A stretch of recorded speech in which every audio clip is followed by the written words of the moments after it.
네, 안녕하세요. 반갑습니다. 주식 잘 알려주는 동네 백수 바이 칼리 전문가입니다. 자, 이번 한 주 좀 어지러운 장세를 계속적으로 보여주고 있습니다.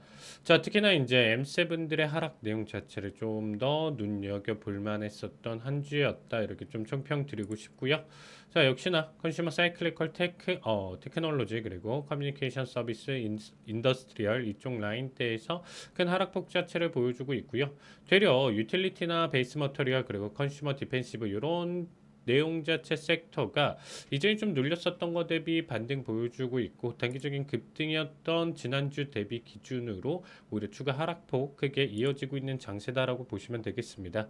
자, 일단 가장 큰 내용 자체로 이번 한 주 기준으로는 좀 미중 관세에 따른 엔비디아 지속적인 낙폭 매도세 보여줬었던 내용인데, 자, 일단 미국 트럼프 행정부에서는 엔비디아 H20 칩 자체가 지금 중국 수출 제한 조치를 발표를 했습니다.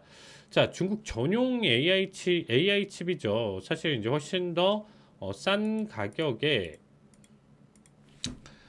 가격에 이제 대량으로 이제 팔던 H20 칩 같은 경우가 뭐 같은 실리콘 베이스를 쓰면서 사실상 지금 고성능 칩과의 어떻게 보면 격차나 내용 자체가 그렇게까지 드라마틱하지 않다라는 의견도 있었다. 제가 이전에 한번 좀 내용 자체 소개를 한번 좀 드렸었는데 좀 어디까지나 카더라고요. 어쨌든 어느 정도 성능이나 내용 자체에서는 확실한 차이를 보일 수 있죠.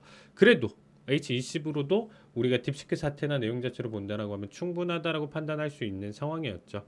어쨌든 이 내용 자체 기준으로 사실 뭐 엔비디아가 이제 규제 회피를 위해서 이제 트럼프와의 이제 접촉 시도를 가져가면서 AI 인프라에 5천억 달러 투자 발표를 했는데, 어쨌든 그럼에도 불구하고 미정부는 딥시크 등 중국 군 사용 활용 목적 자체를 이제 어떻게 보면 완전히 차단을 하겠다. 그리고 이제 중국 기술 독립 가속화 우려도 워낙 잘 베끼기 때문에 이런 내용들 자체를 계속적으로 가져가는 것 자체가 중국에 어떻게 보면 미국에 도움이 안 된다라는 판단을 한 거죠. 그래서 웨드부시 같은 경우는 지금 50억 달러 비용 자체가 트럼프 행정부의 중국 경제 메시지고, 이 재정적 손실 자체보다는 중국 시장 접근 제한이라는 구조적 리스크가 지금 현재 더 큰 문제다라고 얘기를 했습니다.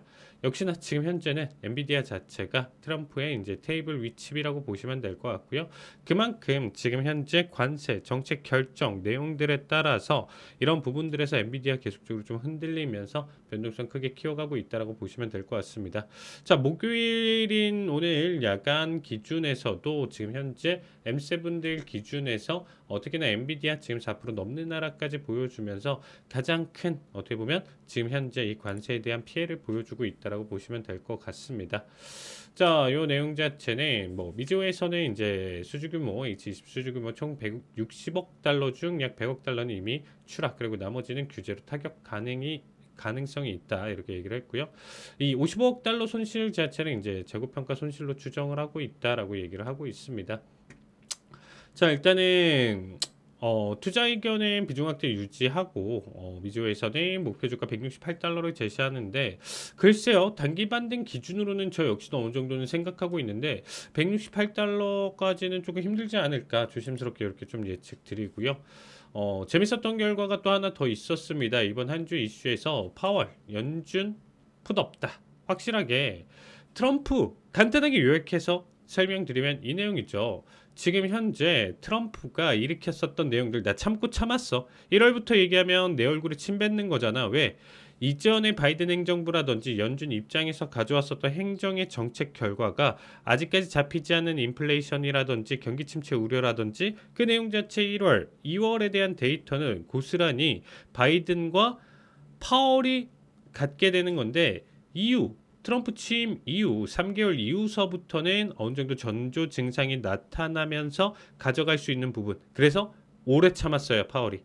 그래서 이번 4월 16일을 6일에서 17일 넘어가는 이 사이를 계기로 발표를 했었을 때, 트럼프 때문에 지금 물가도 오르고 경기 침체 가능성 양방향으로 다 열렸어요. 그래서 우리 금리 인하 못해요. 질문 자체를 받아도 못해요. 이거 다 트럼프 때문이에요 라고 얘기를 하면서 어쨌든 올해 전망 자체가 향후 전망 자체를 좀 본다라고 하면 올해 내내 물가 고용 사이의 균형 유지가 더 어려워질 것이다. 지금 일단 완전히 지표나 내용 자체 원하는 방향성대로 못 가져갈 것이다. 이거 다 파월이 지금 트럼프를 겨냥해서 얘기를 했었던 내용이었죠. 그래서 시장 자체는 큰 틀로 전반적인 하락을 계속적으로 겪을 것이고요. 상반기 이후서부터 금리 인하 카드를 볼 수는 있다지만서도 지금 당장 상반기는 이번 역시 동결에 대한 가능성이 크다. 이거 다 트럼프 때문이에요. 확실하게 저격을 했고 트럼프 역시 22에서 어떻게 보면 지금 금리 인하를 가져갔었던 결과에 따라서 그 전부터 가능성이 높았었기 때문에 비판을 했죠. 야, 지금 파월이 어제 나와서 얘기했었던 내용들 자체가 지금 정말 얼토당토않는 얘기를 가져가면서 늘 파월은 뒤처진다. 이전 인플레이션 상승했을 때도 그렇고 지금도 그렇고 늘 대응하는 행동이나 내용 자체가 뒤처진다. 이렇게 오히려 저격성 글을 올렸던 만큼 앞으로의 둘과의 경쟁 구도? 경쟁이라고 표현하기 그렇죠. 서로 간의 비판 구도가 얼마나 더 거세질지 이거는 미국 기준으로 본다라고 하면 결국에는 안 좋은 결과값이라고 보시면 될 것 같습니다. 자, 그 다음으로는 소매 판매 지표가 발표가 됐는데 되려 증가를 했어요. 2023년 이후에 1월 이후에 이제 최대 상승폭을 보여줬는데 이유는 관세 갖고 너무 난리를 치니까 이거 잘못하면 나머지 뭐 최근에 좀 밈까지는 아니고 짤로 도는 내용 자체가 뭐 아이폰 500만 원 된다 이러다가 뭐 이런 얘기까지도 있잖아요. 뭐 이번 관세에 더해서 가격대 뭐 형성되는 게 500만 원 된다 뭐 이런 얘기가 나와 주는 것처럼 오히려 지금 관세 발효 전에 사재기 수요가 강하게 이어지면서 뭐 건자재, 어제 열 때는 스포츠용품, 전자제품 등 11개 항목 자체가 지금 증가된 형태를 보여주고 있습니다. 그렇기 때문에 이번에 사재기 효과 자체가 지금 지표가 건전하다 뭐 이렇게 판단하기보다는 향후가 굉장히 좀 우려스러운 내용 중에 하나죠. 그래서 그런 부분 좀 맞춰봤었을 때는 사실 조금 부정적이다 이런 얘기를 좀 드리고 싶고요. 시장 자체는 지속적인 하락이지만 일단은 지금 현재 채권 금리에 깜짝 놀란 트럼프가 다음 주 한 주 정도까지는 좀 조심스러운 시장 친화적인 대응 자체를 가져갈 가능성이 높고요. 일부 반등 수준 이상 나와준다라고 하면 그때부터는 진짜 매도세에 대한 시작 이렇게 좀 봐주시면 좋을 것 같습니다. 자, TSMC 실적 같은 경우는 순이익 자체 지금 일단 전년 대비 60% 증가하면서 시장 예상치를 상회를 했고요. 매출 자체도 전년 대비 35%나 증가를 보여줬습니다. 자, 뭐 세부적인 내용 자체는 제가 TV 방송에서 한 번 더 언급 드릴 거고요. 그럼에도 불구하고 갭 뛰었던 자리값 소화시키면서 오늘자 하락에 대한 내용 자체, 엔비디아 추가 하락에 대한 내용 자체에서 어떻게 보면 어닝 서프라이즈에 대한 기대값을 크게 못 받아줬고요. 뭐 ASML 같은 경우도 일단은 실적 자체에 대한 기본 내용 자체 데이터는 나쁘진 않지만 예상 기대치를 가져왔었던 48.2억 유로 수주 실적에 대한 내용 자체에서 좀 크게 못 미쳤었던 부분 자체가 개파락으로 시작했었던 결과값이었다고 보시면 되겠습니다.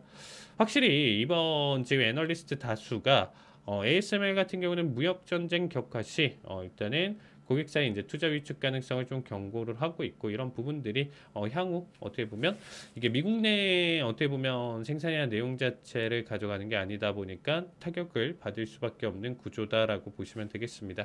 자, 오늘 준비한 내용 자체가 좀 말이 길어졌네요. 자, 지금 제가 지난 TV 방송이나 내용 자체에서 조금 언급드렸었던 게 이제 저는 노보노나 엘라이릴리 근데 이제 노보노 같은 경우가 확실히 좀 덴마크 회사다 보니까 이 비만 치료제에 대한 내용 자체를 좀 놓고 본다라고 했었을 때 매집 타이밍은 맞는데 지금 현재에 대한 타격 자체를 조금 더 가져가고 있는 모습입니다. 최대 하락폭은 43달러까지 보여주다 보니까 54 제가 일단 추천 종목이긴 하지만서도 지금에 대한 하락 기준으로는 충분히 일단은 지금부터 천천히 기간값을 두고 적은 소액으로 매집을 좀 하시는 걸 추천드리고요. 같이 추천드렸었던 종목 중에 이제 일라이릴리 같은 경우가 사실상 이제 경구용 GLP-1에 대한 이제 이 약물 자체가 삼상에서 이제 좀 좋은 효과를 보여주면서 오늘자 일단은 좀 급등 15% 넘는 급등까지 지금 보여주고 있는 상황입니다.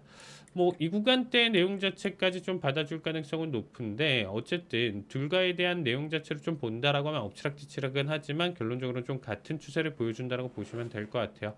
지속적인 상승 두 가지 종목들은 이렇게 눌림자리 값이 딥하면 딥할수록 저는 매집에 대한 메리트가 지금 훨씬 더 크다라고 좀 얘기 드리면서 오늘 내용 여기서 마무리 보도록 하겠습니다. 자, 다음 주 이 시간에 다시 찾아뵙고요. 시청해 주셔서 감사합니다.